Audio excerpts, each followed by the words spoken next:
Much. Back to our panel now. Labor MP Gabe Brotman here in the Canberra studio in Melbourne. Liberal MP Kelly O'Dwyer. Let's look at some other issues now. I want to discuss the Manus Island option. It looks like PNG Gay has given it the tick of approval. The government will be relieved. It's finally a glimmer of good news on border protection. Yeah, in terms of the Manus Island thing, I mean, I've heard the reports today, and I'll leave further comments on terms of what that actually means to the minister. But it is part of our ongoing desire to have a regional solution to this regional problem, and this is part of that framework. So, but I suppose off the back of the legal limbo in which the Malaysia deal finds itself, that this provides at least a backup option for the government.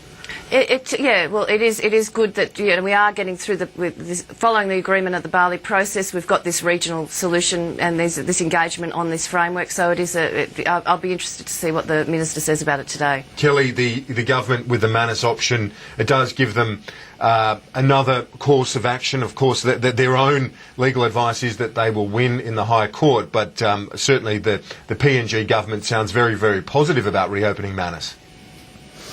Well, it's just the latest announcement from this government in the border protection rolling crisis that they've had going since they changed the laws in August of 2008. I mean, I don't draw too much from it. I mean, who knows where it's actually going to go?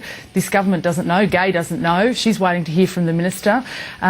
It's just the latest announcement from the government about this, and we'll wait and see exactly, where it's going to go. It is interesting, though, to note that apparently a number of backbenchers on the government side increasingly voicing concern about the government's policy on border protection, and we also await their response.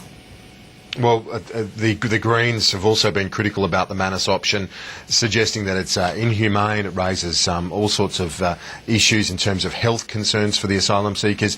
Are you confident your colleagues from the left, particularly, will be pleased or at least placated by this arrangement? I think we need to get back to the basics here, and the fact is that what is inhumane is actually people getting on leaky boats and risking their lives with their children and others. That is inhumane. We want to stop the people smuggling model. We want to stop it at the source, which is why we've come up with this regional solution. Well, Kelly, on another matter now, Tony Abbott's back from holidays apparently, going to be in WA pursuing the carbon tax argument, no doubt, ahead of the return of Parliament next week.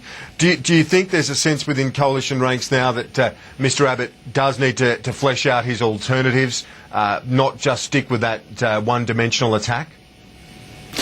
Well, it's not a one-dimensional attack. I mean, this is one of the most critical issues at the moment facing this nation. The government would really like not to have to justify its policy. It would like to not have to make the argument. They find it very annoying that questions are constantly being raised about it. We only heard the other day that the department can't name the 500, so-called top polluters who are going to have to pay this. They then had to revise the figure down to something like 400, then they revised it back up to 450.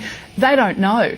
They would really dearly love Tony Abbott to stop talking about this issue because they don't have the answers, and yet they are wanting to make this change that's going to have huge implications for our economy. So, the heat is on the government to answer some of these critical questions. And we know that if this carbon tax isn't stopped, our exporters are going to be hurt even more. They're already suffering under a high dollar.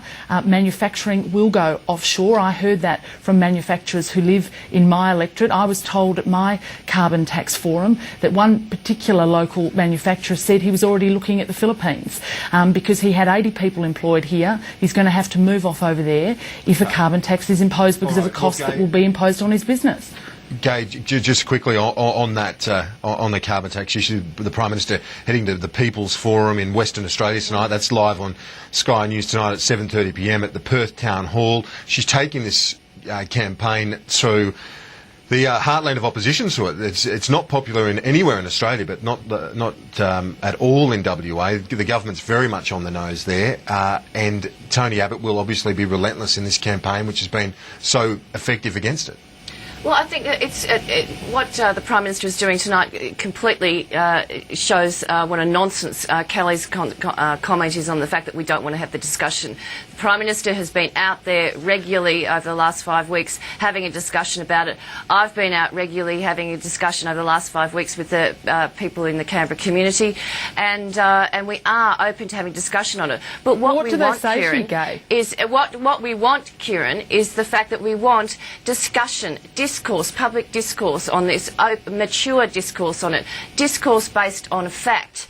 Rather than the actual whoppers that are going around at the moment. I mean, it's been all Tony Abbott does is sort of do this apocalyptic rant from the pulpit. What we want is open discussion, honest discussion, discussion done in a mature way, and discussion based on fact. Okay, Gabe Brotman, appreciate that, and Kelly O'Dwyer, great to chat as always. Thank you both for that. And I think we've got Rhiannon Mills from